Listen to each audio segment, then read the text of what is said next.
Welcome back to another episode of Evan Better Presents. We're going to be looking at a little Kerbal space program. I know, here's my rocket that I built. This one here, to the moon. And to the moon is going to get us to the moon today. So, you know, as you can see there, it's got 6 auxiliary boosters. Those all fall off in series. It's pretty cool. You'll like this.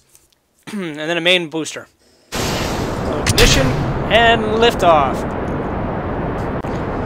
Now, there's a few videos I'm going to post of Kerbal as well. You know, it's nice to have more than just one project going on at a time. You know, keep as many people as interested as possible. I'll definitely try and give you guys some more Kerbal space program in the coming weeks for sure. I've been able to get pretty far. So there's the first set of booster rockets falling off. Pay better attention here. What you can see there, they all feed into the main fuel tanks there off these little guys, and they fall off as the fuel goes around them. I absolutely love how beautiful this game is looking now, like the new landscapes, the textures, the space center.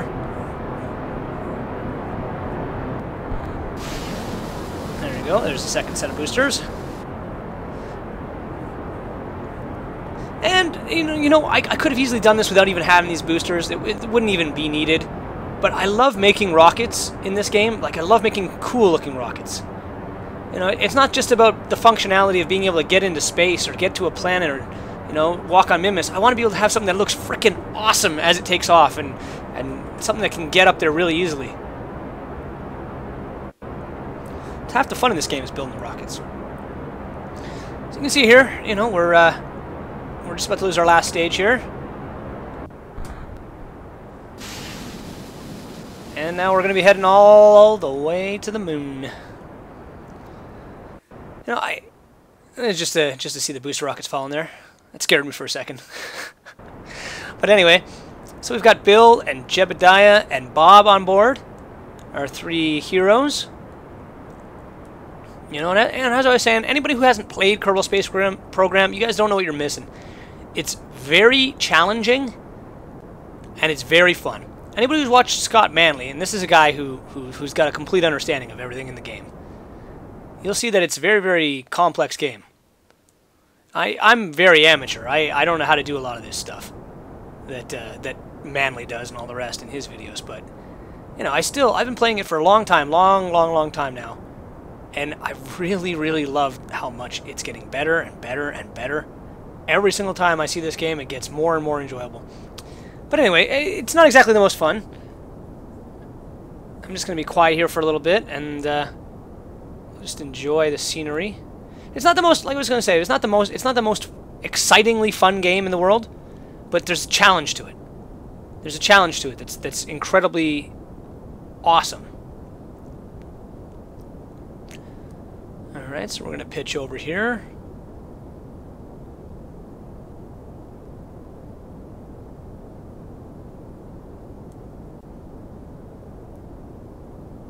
Up to 37 kilometers in the atmosphere.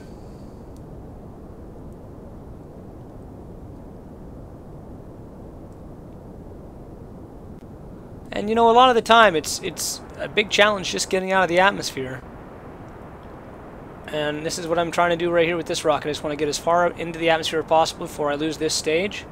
So this is my second to last big stage here. They're all smaller after this, with the intent purpose of just being able to get to the moon. But I also want to tilt over a little bit, get towards the horizon.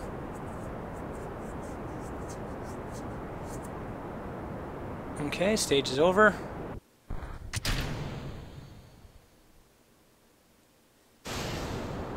Alright, now this guy is going to take us all the way into a proper orbit, and hopefully most of the way to the moon. Alright, here we are, finally in orbit.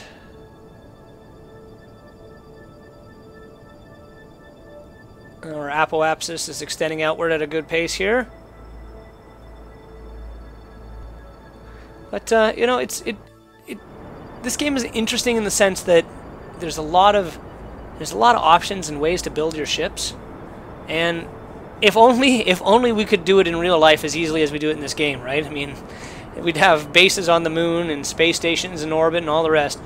If only it was that easy. It's kind of a shame that they don't fund, or that space exploration and travel isn't a bigger deal for all the governments of the world. We do have the International Space Station, and that's pretty awesome. I mean, I'm really impressed with everything that's gone on over the years to get that thing built, and it's becoming huge in orbit. But it's a shame that, especially the American people, since you guys are really you have the biggest reputation for space exploration, and been to the moon and all the rest. I think it'd be great to see if they could just really have another big space race like they did in the 60s. Wouldn't that be sweet if we could get some moon bases going on? There's private companies now. So here's our final stage separation. This was a little early. I wanted to get a little bit further to the moon before I had to start this stage, but it'll take us the rest of the way. But it'd be really great. Like I said, there are private companies now that are putting crafts in orbit and all that rest, and here's really hoping that within the next let's say 20 years, that going to the moon is something that the average rich person can do. I'm not going to say that the average person, but the average rich person can go to the moon and go to the moon base that's up there, that like the Ritz-Carlton moon. I think that'd be frickin' sweet. That would be so damn sweet. We just missed our encounter there. So we'll just have to go a little bit. There we go. We got it again. Alright, so let's just time-lapse forward. Speed on towards that moon. But I think that'd be so sweet. I'd go to the moon, check it out. I mean, I think it's definitely an important stepping stone into reaching other planets in the solar system. Mars, for example, I think it'd be much more effective to launch off the dark side of the moon or whatever like that when it's pointed towards Mars than it would be to try and escape through the orbit of the Earth. Get there a lot faster. But like I said, it'd be really cool if this kind of a game was a little bit more closer to what we have in real life here. We're sending these Kerbals all across the solar system. It'd be cool if we could go to the solar system as easily. But anyway, here, screw that noise. Let's get back to the Jeb, Bob, and Bill. We're just about to meet our encounter with the moon. I'm burning retrograde here to get this encounter. All right, I'm just going to pick my spot. I want to get something a little bit on the bright side, obviously. And I think that'll do right there. So now we're just going to switch back. We'll take a nice look at the moon. Oh, that's Kerbin. Where's the moon? There's the moon. And we're going to move on towards it. Okay. And the idea is we want to get a couple kilometers closer than we are. So there we go. Now we're about 300 kilometers, 200 kilometers, 250. All right, 200 kilometers away. There we go. Okay, 81 kilometers off the surface. Now we're just going to burn retrograde again to slow our descent. We're currently at a ascent speed of 670. We want to bring that down to about 200. Get that around to about 200. Okay, with a nice burn. It just gives us a little bit more maneuverability and a little bit more control as we get down. You don't want to end up accidentally smashing into the ground too fast. I had a couple of videos that I'm not going to bother to upload because I made it here in a beautiful fancy ship, and then boom, I screwed up my descent and smashed right into the surface. So we'll just lower our gear in anticipation of touchdown here. 30 kilometers off the surface. Let's get our lights on. Yeah, they're on. Okay, we're down below 200. Now we'll just increase our time warp again. There we go. Approach a little bit closer. And again, I mean, squad, you guys, you've made the moon look so freaking awesome now. This game is really awesome. I love this game. I wish it was I wish I should really start using MechJeb again because I'm not smart enough to do things like docking. I just can't. I can never pull it off. I've tried so many times. I just can't figure it out. I can't figure out what the hell I'm doing wrong.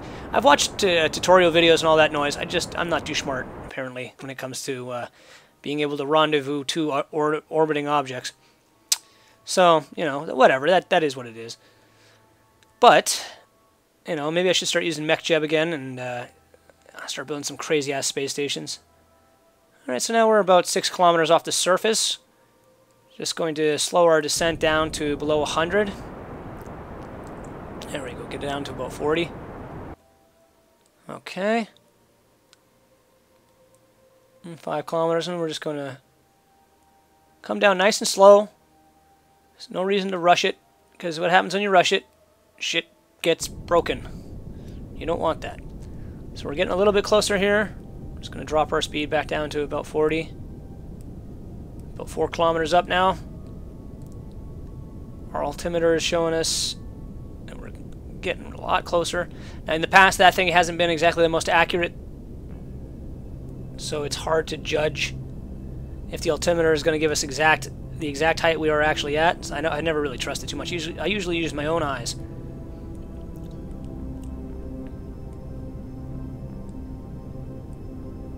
Okay.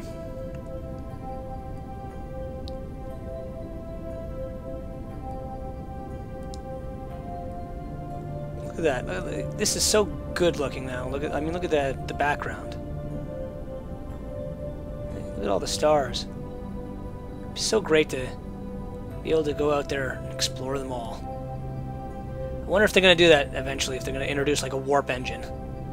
And we can go to another solar system or another part of our galaxy.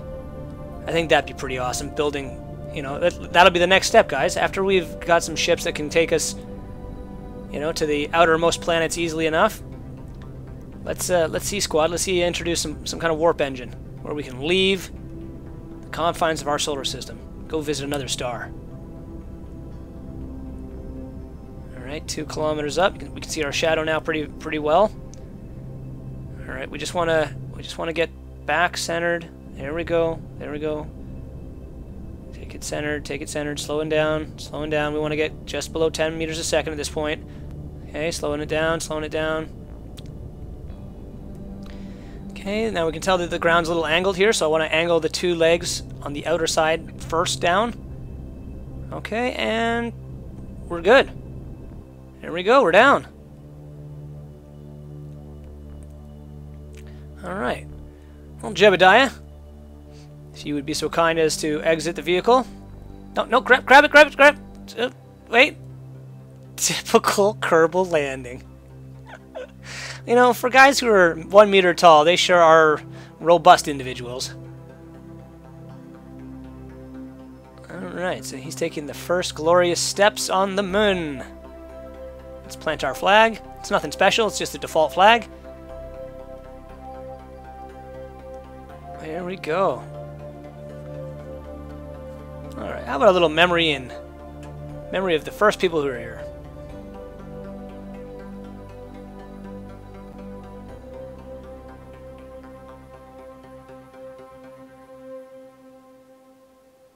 There we go. We're the first 3 people here.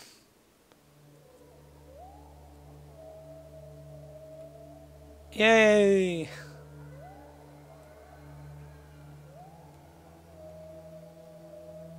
Oh, crash landing. All right. Let's just get a nice survey of the area. Now, unfortunately, I don't think we have enough fuel to get them back off of this, but that's not the point of the mission. The mission was just to come here, reach the moon, which I gotta say looks really cool now. I mean, they've given it a lot of detail. A lot of detail. It's a lot better looking than it was before in the past. And you know, I hope they continue this increasing quality of the surfaces in the area, because it just makes it even more and more beautiful. And it'd be great to go fly over some Kerbal cities or something like that as well at some point. Alright, so there we go. That's it. Nice. Oh! Right off of it. Oh, a little lag there. He smashed his face right off of it. That was pretty funny. But anyway, there's our flag. There's our pod. Bill and Bob Kerman and Jebediah Kerman. First guys on the moon. Alright. There we go. So, just make sure, guys, every day you go to the moon is an even better day.